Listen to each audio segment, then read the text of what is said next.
어쩜 이렇게 시간이 안 가는지 정말 버스 안에서 고잉 이불 속에서 고잉 고잉은 언제나 너에게 고잉 고잉. Bismillahirrahmanirrahim. Assalamualaikum warahmatullahi wabarakatuh. Alhamdulillahi rabbil alamin. Wassalatu wassalamu ala asrafil anbiya'i wal mursalin wa ala alihi wa sahbihi rasulillahi ajma'in. Amma ba'du. Yang sama-sama kita hormati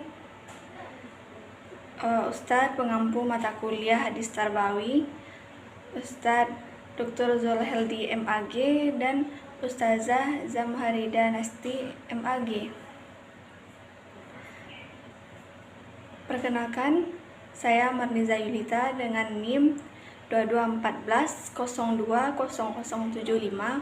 dari Prodi Pendidikan Bahasa Arab, Fakultas Tarbiyah dan Keguruan UIN Imam Bonjol Padang. Pada kesempatan kali ini, saya akan membahas hadis kelima dari materi hadis tarbawi tentang bersiwak atau menggosok gigi. Yang mana yang akan kita bahas pertama yaitu bunyi hadis, arti perkata, dan arti keseluruhan dari hadis.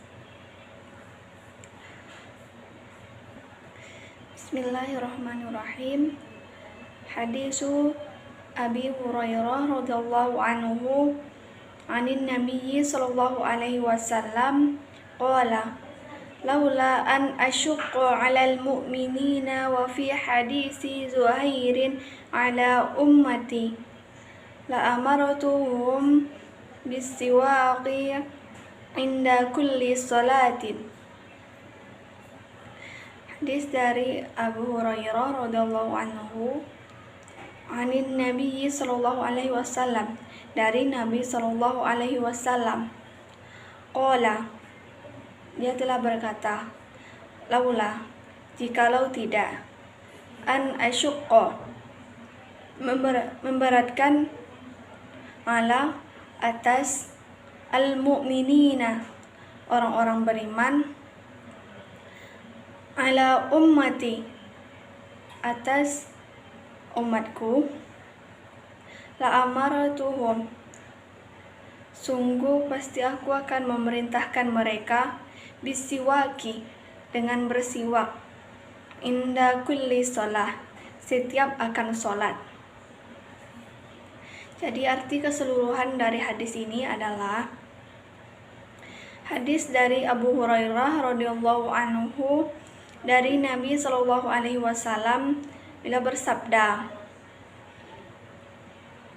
jikalau tidak lebih memberatkan atas orang-orang beriman, atau jikalau tidak memberatkan atas umatku, sungguh aku akan memerintahkan mereka dengan bersiwak sebelum melaksanakan sholat. Hadis yang diriwayatkan oleh Bukhari, Muslim, Tirmizi, Nasa'i, Abu Daud, Ibnu Majah, Ahmad, dan Darimi. Yang kedua yaitu pembahasan hadis. Hadis ini membahas tentang hukum dari bersiwak atau menggosok gigi. Pertama-tama kita harus mengetahui apa itu bersiwak. Bersiwak adalah suatu aktivitas yang dilakukan seseorang untuk membersihkan gigi dan mulutnya menggunakan kayu yang dinamakan siwak. Sedangkan menggosok gigi adalah kegiatan untuk membersihkan gigi dan mulut menggunakan sikat gigi dan pasta gigi. Bersiwak dan menggosok gigi memiliki kesamaan, yaitu sama-sama dapat membersihkan gigi dan mulut, sama-sama menjaga kesehatan gigi dan mulut. Siwak sendiri berasal dari kata bahasa Arab sawaka yang berarti dahan atau akar dari pohon yang bernama Salvadora persica yang digunakan untuk membersihkan gigi dan mulut. Selanjutnya, dalam hadis ini menjelaskan tentang hukum dari bersiwak dan menggosok gigi. Dalam hadis ini Rasulullah SAW menyebutkan, "Law an asyqa 'alal mu'minina." Seandainya orang-orang beriman atau umatku tidak keberatan. Maksud dari keberatan dalam hadis ini adalah umat Rasulullah SAW apabila ditetapkan suatu hukum seperti menggosok gigi ini tidak merasa keberatan untuk melaksanakannya, tidak merasa kesulitan apabila hukum ini ditetapkan sebagai suatu hal yang wajib. Rasulullah menyebutkan, "La amaratuhum," saya pasti akan memerintahkan kepada mereka, bisiwaki, bersiwak, inda kulli sholat, sebelum melaksanakan sholat. Maksudnya adalah Rasulullah SAW sangat memperhatikan kemaslahatan umatnya. Maksudnya adalah Nabi SAW sangat memperhatikan kemaslahatan dari umatnya, di mana Nabi sangat mempertimbangkan bahwa jika ditetapkan hukum tersebut maka akan menjadi suatu hal yang wajib untuk dilaksanakan. Seandainya menggosok gigi adalah suatu hal yang wajib untuk dilaksanakan sebelum kita akan sholat, maka kaum muslimin atau orang-orang beriman merasa kesulitan untuk melakukannya. Misalnya seperti seseorang tidak berada di rumahnya. Contohnya seperti dia pergi ke tempat wisata atau pergi ke sekolah atau ke kampus, yang pastinya dia tidak membawa peralatan untuk menggosok gigi. Karena pada biasanya kita menggosok gigi ketika kita berada di rumah, berada di penginapan, atau berada di tempat tinggal kita. Jika kita berada di luar, tentunya kita tidak membawa peralatan untuk menggosok gigi. Misalnya pergi ke sekolah. Tidaklah mungkin kita ke sekolah, yang kita di sekolah itu untuk belajar, membawa peralatan untuk gosok gigi. Walaupun apabila ditetapkan itu wajib, itu merupakan suatu hal yang biasa untuk kita bawa.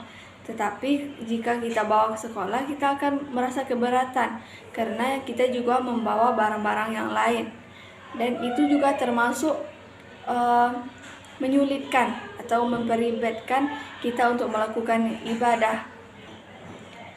Jadi dalam hadis ini dijelaskan bahwa Rasulullah SAW sangat memperhatikan keadaan dari kaumnya, keadaan dari umatnya. Apakah itu akan menjadi kesulitan bagi umatnya untuk melaksanakannya ataupun tidak. Nabi tidak suka menetapkan suatu hukum secara suka-suka atau kehendak hatinya saja, tetapi Nabi juga memperhatikan bagaimana hukum itu dapat dijalankan dengan baik, dengan benar oleh umat-umatnya. Begitu juga dengan apabila kita menjadi seorang guru atau dosen, pastinya kita akan memperhatikan bagaimana keadaan dari peserta didik kita atau siswa kita dalam melaksanakan hukum yang akan kita tetapkan atau tugas yang akan kita berikan kepadanya. Kita harus mempertimbangkan bagaimana siswa itu dapat melakukan suatu tugas itu dengan baik, memahami setiap materi yang akan kita ajarkan. Dalam hadis ini dijelaskan memanglah tidak diwajibkan kita untuk melakukan gosok gigi setiap akan melaksanakan sholat. Tetapi dalam hadis ini Rasulullah SAW menegaskan bahwa bersiwak atau menggosok gigi itu suatu yang penting. Walaupun tekanannya agak dikurangi dari wajib menjadi sunnah atau dianjurkan, ini menunjukkan bahwa bersiwak atau menggosok gigi itu adalah tertib atau perlu untuk dilakukan. Jangan sampai kita sebagai seorang muslim atau muslimah tidak menggosok gigi, karena ada suatu riwayat yang menyebutkan bahwa Jika seseorang tidak membersihkan gigi atau memiliki bau mulut yang menyengat, ia tidak boleh memasuki masjid. Seperti yang dijelaskan dalam hadis dari Jabir radhiyallahu anhu yang menyebutkan bahwa barang siapa yang memakan bawang putih atau bawang merah atau bawang bakung, maka janganlah dia mendekati masjid kami. Sesungguhnya malaikat terganggu dengan apa yang Bani Adam terganggu dengannya. Hadis riwayat Muslim. Hadis ini menjelaskan bahwa seseorang yang memiliki bau mulut yang menyengat dilarang untuk memasuki masjid dengan alasan jika orang lain merasa terganggu dengan bau mulut kita yang menyengat, apalagi malaikat yang berada di masjid itu. Tentulah dalam masjid itu, dalam melaksanakan sholat, orang di sekitar kita tidak khusyuk dalam melakukan ibadah, merasa terganggu dengan bau mulut kita pada waktu itu.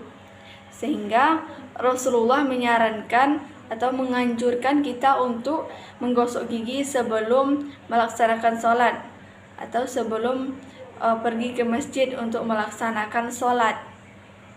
Adapun hal lain dalam segi kesehatan yang menganjurkan kita untuk menggosok gigi. Jikalau kita tidak menggosok gigi, maka kesehatan gigi dan mulut kita akan terganggu.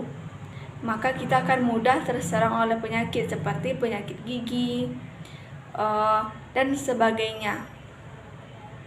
Yang penyakit gigi ini akan mengganggu aktivitas kita, karena sakit gigi dapat mengganggu aktivitas kita dan dapat menghambat kita dalam belajar, dalam melakukan kegiatan lainnya. Adapun yang ketiga yaitu kaitan hadis dengan pendidikan. Kaitan hadis ini dengan pendidikan memiliki dua kaitan. Yang pertama yaitu materi yang diajarkan. Materi yang diajarkan dalam hadis ini adalah materi tentang akhlak, yang dimana akhlak yang dibicarakan dalam hadis ini adalah akhlak terhadap diri sendiri, yaitu tepatnya pada di kesehatan kita.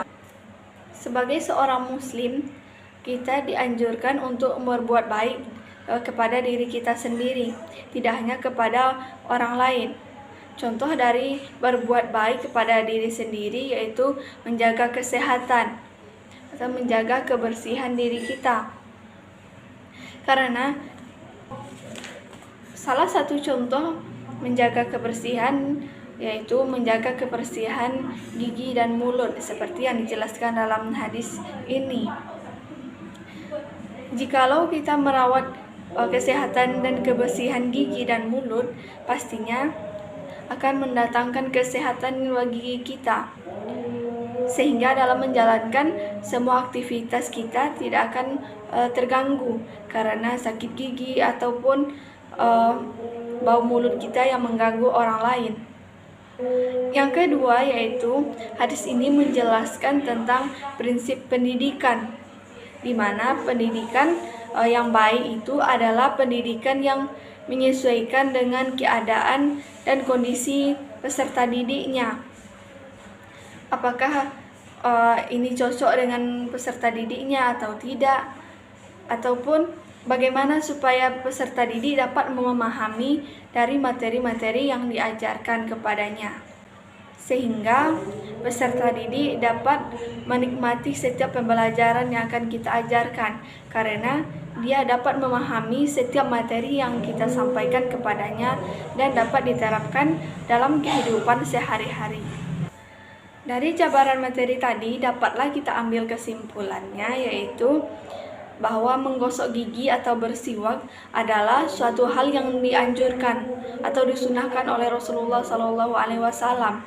Karena dengan menggosok gigi atau bersiwak, kita menunjukkan bahwa kita terhadap diri sendiri, karena kita sudah berbuat baik kepada diri kita sendiri, yaitu dengan menjaga kesehatan diri kita. Selanjutnya yaitu nilai pendidikan yang dapat kita ambil dari hadis ini ada dua. Yang pertama yaitu segi materinya, yaitu materi yang diajarkan dalam hadis ini adalah materi akhlak, yang dimana akhlak yang dibahas dalam hadis ini adalah akhlak kepada diri sendiri, berbuat baik kepada diri sendiri, yaitu dengan membersihkan diri dan menjaga kesehatan diri kita. Yang kedua yaitu prinsip pendidikan. Prinsip pendidikan yang digunakan dalam hadis ini yaitu sebagai pendidik kita harus menyesuaikan materi kita atau metode yang kita gunakan dengan keadaan dan kondisi siswa pada saat itu, agar siswa dapat memahami dengan mudah materi yang akan kita ajarkan.